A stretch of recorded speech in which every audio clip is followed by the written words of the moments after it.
Hi friends, பாவக்காய் தொக்கு எப்படி செய்யுதுன்னு பார்க்கலாம். கடாயில் எண்ணெய் விட்டு எண்ணெய் காஞ்சதுக்கப்புறம் 4 பாவக்காவை இந்த மாதிரி கட் பண்ணி எடுத்து வச்சுருக்கேன். இதை அதில் ஆட் பண்ணி நல்லா வதக்கி விட்டுக்கோங்க. பாவக்காய் எண்ணெயில் நல்லா வதங்கணும், அப்போ தான் அதோட கசப்பு கொஞ்சம் கம்மியாக இருக்கும். பாருங்கள், இந்த மாதிரி நல்லா வதங்கிடணும். இப்போ இது தனியாக ஒரு பிளேட்டில் எடுத்து வச்சுக்கலாம்.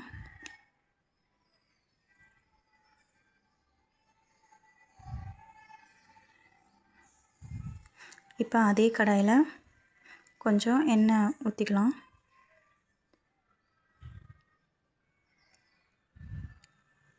எண்ணெய் நல்லா காஞ்சதுக்கப்புறம் வெந்தயம், சீரகம், நான் 5 பல்லு பூண்டை இப்படி கட் பண்ணி எடுத்து வச்சுருக்கேன், அதை ஆட் பண்ணிக்கலாம். வெங்காயம் பொடி பொடியாக நறுக்கினதை போட்டுக்கலாம். கருவேப்பிலை ஒரு கொத்து, நல்லா வதக்கி விட்டுக்கலாம். வெங்காயம் நல்லா வதங்கிடணும், கண்ணாடி வர அளவுக்கு வதக்கி விட்டுக்கோங்க.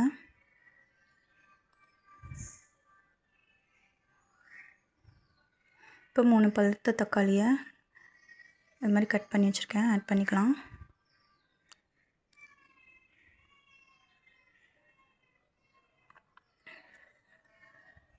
தக்காளி நல்லா வதங்கட்டும். ரொம்ப தக்காளி வதங்கணும்னு அவசியம் இல்லை, கொஞ்சம் உப்பு ஆட் பண்ணிக்கலாம்.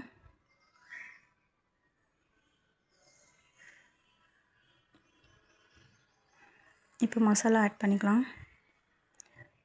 மிளகாத்தூள், மல்லித்தூள், மஞ்சத்தூள் ஆட் பண்ணி நல்லா மிக்ஸ் பண்ணி விட்டுக்கோங்க.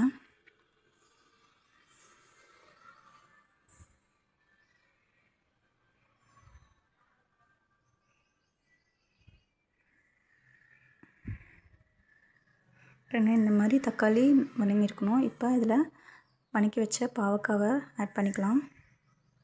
ஆட் பண்ணிட்டு நல்லா மிக்ஸ் பண்ணிக்கோங்க.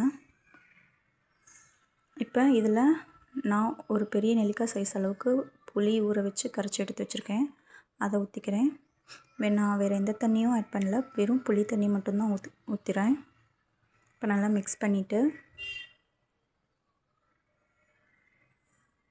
ஒரு மூடி போட்டு மூடி வச்சுருங்க. மூடி வச்சுட்டு மீடியம் ஃப்ளேமில் வேக வச்சுக்கோங்க.